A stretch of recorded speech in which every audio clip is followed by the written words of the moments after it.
All right, so after doing 3 days of pretty hard trails, we started hearing some sounds that we're not used to hearing. First one was the rear track bar, and we went ahead and fixed that one before we hit the trail last night. But last night on the trail, we were really hearing some noise, and I couldn't figure out where it was from. So I jumped in there. We got the whole posing on the rock picture, but the reason why I actually did that is so I could have access to the lower control arm. When I tried to wrench down those bolts, they were tight. So what I did was jack up the front left side, because that's where I think the sound was coming from. So once we jacked it up a little bit, we put a little sideways movement on there. I'm noticing that it is the upper control arm that got loose. It's not a huge deal. It's just something that you want to pay attention to after you're doing a lot of wheeling. Is if something doesn't start feeling right, then you need to figure out what it is before you lose a bolt on the trail or something.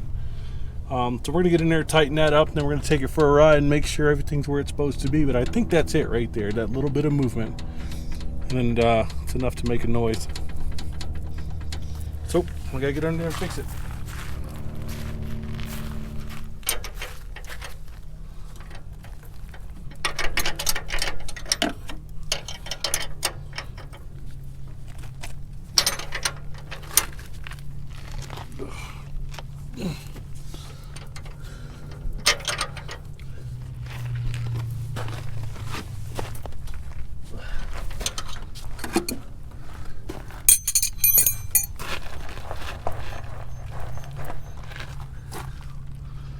All right, looks like it.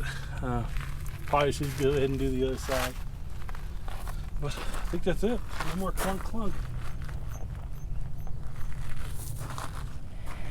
All right, so this is kind of our camp setup. We haven't talked about that much. This is what we call our poodle containment unit, which is a modular fence setup that we got from Amazon. They stack together and we can set them up when we get to camp. It allows the poodles and the non-poodle to have some freedom when we're here at camp. Our NoBo, of course. We have the rooftop tent set up, which we've been using here at camp, which is great. We have usually Ruby and Sammy sleep with us upstairs, and Ryder and Ollie get the whole downstairs, which they have the benefit of either heat or air conditioning downstairs. But it's been really nice here in Utah up until last night. It's been really, really nice upstairs. This morning we woke up and there was ice on the tent. It was really cold last night. So I think that tonight we might actually all move downstairs. So more to be seen on that, whether we decide to do that or not.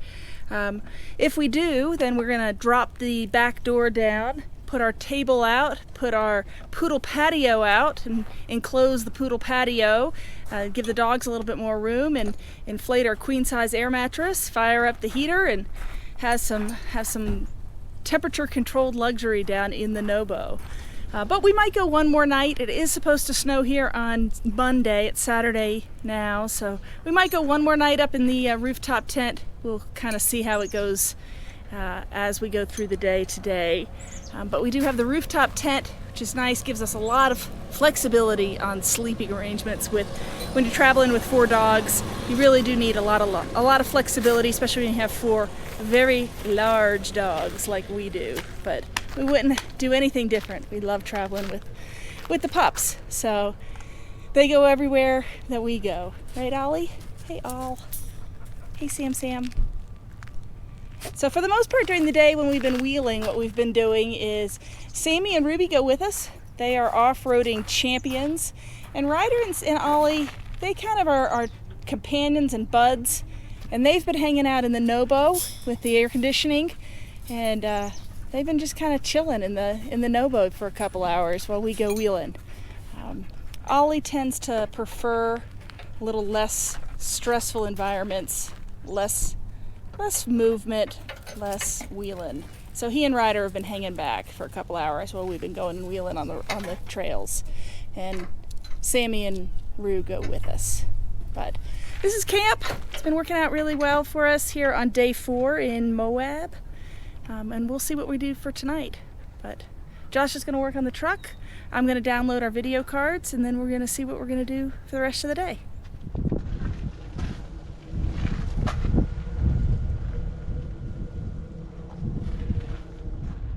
Well, here we are are in the NoBo. It's Monday morning. It's about 20 degrees outside. It's freezing cold. All the dog bowls have about 2.5 inches of ice in them, so I can't really give them breakfast. So they are getting a breakfast of salami and dog cheese slices, which makes them super, super happy. So we're sitting in the heated NoBo having salami and dog cheese for breakfast, which makes everybody, especially Ryder, super, super happy. So everything was pretty chilly last night. Didn't get much sleep. The rooftop tent is not all it cracks up to be in cold weather. So it rained for a good chunk of the day yesterday, and then it turned to snow. And when we got to the rooftop tent, our bottom layer of all of our bedding was wet and partially frozen. Don't know if it was because the rooftop tent leaked or whether it was condensation that then got up against the warm bedding and melted and then refroze, but it was wet. So we had to remove all of that. Then we plugged in our electric blanket, which was great, but throughout the night, the condensation on the inside of the tent froze, so we woke up to a layer of ice on the whole inside of the rooftop tent. So it was pretty chilly all night. We didn't sleep well. Poodles were cold. They got under the covers with us. Two of the poodles were upstairs, Sammy and Ruby, and Ryder and Ollie, they had the Primo. They were down here in the heated NoBo. So good for them. That's where we will all be tonight because it's gonna be another chilly night. And we don't want to be cold again. Ryder, Missy, which turn? Everybody's getting rotations. So Piglet over here can't seem to wait her turn. Oh, Sammy's done. Done with breakfast? All right, so that's what happened in here for breakfast.